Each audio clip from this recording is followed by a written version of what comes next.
Hey guys, thanks for joining me. And if you like what you see, please subscribe. Oh boy, oh boy, oh boy, peoples. I'm actually really nervous right now. My hands I think are might be shaking. This right here is represents 6 to 9 months of waiting for this. This is a custom knife made by Mayberry Custom Knives. If you've checked him out on Instagram, you will know he is a very high end maker, and he took some of my feedback and he made a knife for me that I am really excited about. I've seen some of the pictures online and I'm super stoked about it. I asked him to do some special things and he did, and this one's kind of unique even for him as far as his line is concerned. It's the 73rd one he's ever made. I'm super stoked to open it and look at this with you guys. But first, smash that like button. Leave a comment. It really helps the channel. And as always, thank you to my Patreon supporters. Oh, I don't want to look at it yet. Let's keep that wrapped up. So this is the HDM Gen 3, and he makes this using a CNC router, which he made himself. This is ABL 60 HRC, which is exactly what I specified. He usually makes all his knives in MagnaCut. There's a very specific reasons I asked for ABL and not MagnaCut, and I'll go over those. And this is tie with a synth wave pattern. So I asked for synth wave on purpose. This is number 73.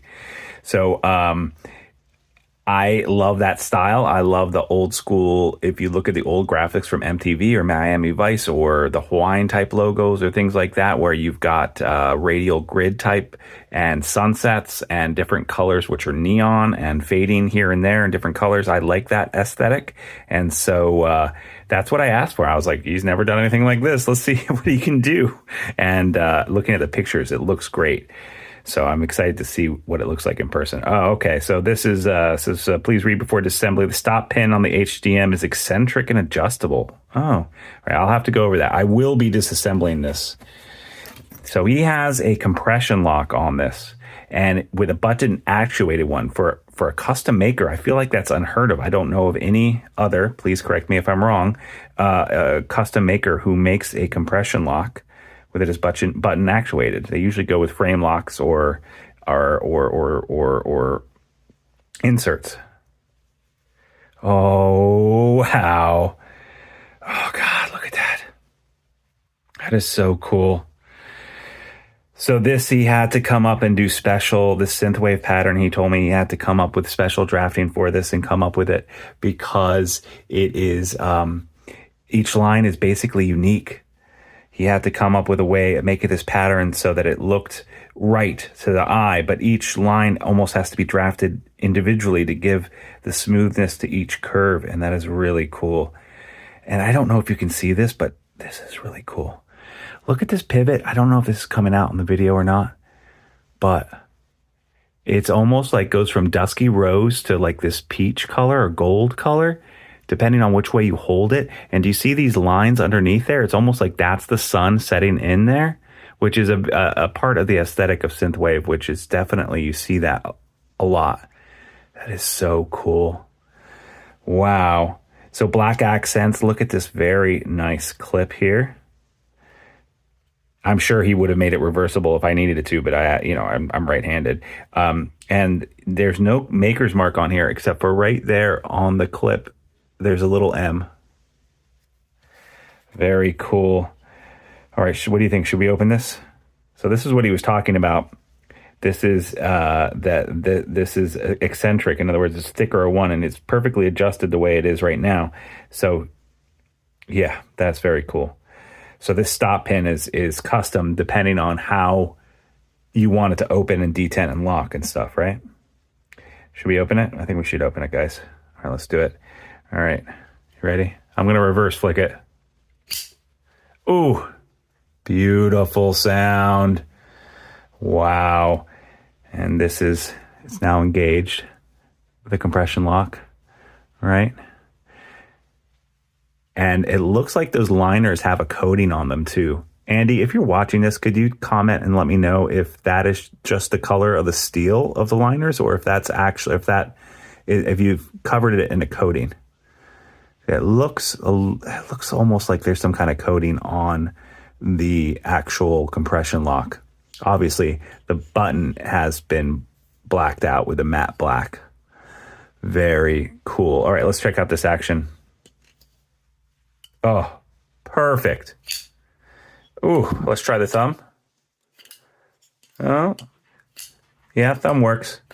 Yeah, you got to get it. You got to understand it. I think the reverse, this is definitely a reverse flick type knife, which is honestly, I will open a knife 9 times out of 10 with a reverse flick if I get the choice, unless it's specifically made for the thumb. And there are certain knives like the Spyderco and other stuff that actually works really well with the thumb as well. Woo-wee. So this is ABL and this is hollow grind. And if we look at the tip here, you can actually see the large bevel that comes down to it. Also, this is double skiff bearings. So that, I don't know if the bearings are stacked on top of each other or if there's a smaller one and a bigger one on the outside. Eventually, when I take this apart, I will take a look at that. Skiff bearings are the best bearings you can get. And you can upgrade your knives with skiff bearings if you don't know about them. They have a ton of different diameters for every single pivot. And you can easily upgrade your knife with just getting new skiff bearings. So it's really cool that he's using those. Ooh, listen to that sound. So why did I get ABL and not MagnaCut? And is this a sharp knife? I'm going to bet that this is a very sharp knife. Yeah, scroll cutty. Very scroll cutty. All the way to the tip. Very nice. And you can almost see, I don't know how he sharpened it, but you can see it's almost a reflective edge on here. Very nicely done. So why did I ask for ABL and not MagnaCut? Because ABL has one property that MagnaCut does not have that I find really well, and it's one of my favorite steels that's ever been made. I've made a video. I made a love letter to the steel. I'll try to include a link right here to it. ABL takes on a finer geometry than almost any other steel. It can take a very, very acute angle, and because this knife is also hollow grind, I thought it would work perfectly for that. Where MagnaCut has it beat is in toughness, stainlessness, and edge retention. I'm not going to be hard using this knife. I'm not going to be taking it to the ocean. I'm not going to be batoning with it. So the one thing that really mattered to me was this being stainless, which it is stainless. Not as stainless as MagnaCut, but it is stainless. And also that I can get a really nice edge on it. And when I do use it, it is whisper, quiet, scary, that scary sharp where you act, you're just testing the edge and you cut yourself, that kind of sharp. And I can tell you right now, this is, shaving sharp, which is ironic because ABL was made as a razor steel. Oh yeah, baby, baby, baby. That's what I'm talking about. I love that noise. I love the black accents. The ergos on this are good. You can choke up here. There's some nice jimping up top here, or you can hold it back here. But honestly, this feels like the type of knife that you're always going to be choking on. But I cut like this, utility type cut with my finger up top. That's absolutely fine. I wonder how this anodization will last over time. I will be carrying this knife. This won't be an everyday carry, but it will be something that I carry on. That I do carry. I will be carrying this knife, but I won't obviously be carrying it every day, but for special occasions and other type things, or when I want to show off a nice high-end knife that I own, this will be carried and will be used. I won't be afraid to use it. I think I'm going to keep the factory edge, as it were, on it for as long as I can, even though I said that I want to put a scary sharp edge on it. I think it is already scary sharp, and I think I'm just going to keep it like that for now. Ooh, I love that sound. And I love that action when it falls shut. And I'm not even holding it, I'm not holding it upside down like this, or I'm not holding it right side up. So I'm just holding it kind of like at a 45-degree angle. Less maybe, even a 30-degree angle. And those skiff bearings, look, just gravity. Just works immediately, taking it down. Absolutely incredible. Very nice. And that detent is dialed in. So he set that detent with that stop pin. And man, does it work well. Very cool. So I asked him for this I asked him for a synthwave pattern. I said, what do you got? I want synthwave. I'm going to trust you, but I want synthwave aesthetic. And this is what he came up with. And I think he really hit it out of the park. What do you guys think? Very, very cool. So how much did this cost? This is the most expensive knife in my collection right now. All right, pause the video.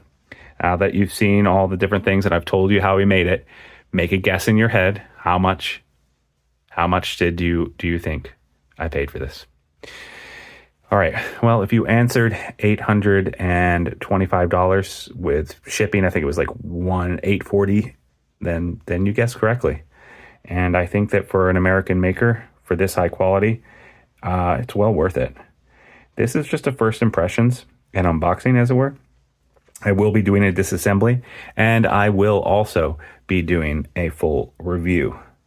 So please stay tuned. Hit that subscribe button if you haven't already. Thank you to my Patreon supporters. You're the best, and they're about to potentially win a knife of the month, because every month I put them in a drawing, and for $3 a month they get entered to win, and they help make this content. So thank them as well. And if you're just watching this channel, I really appreciate your time. So yeah, please comment, like, subscribe, turn on the notifications.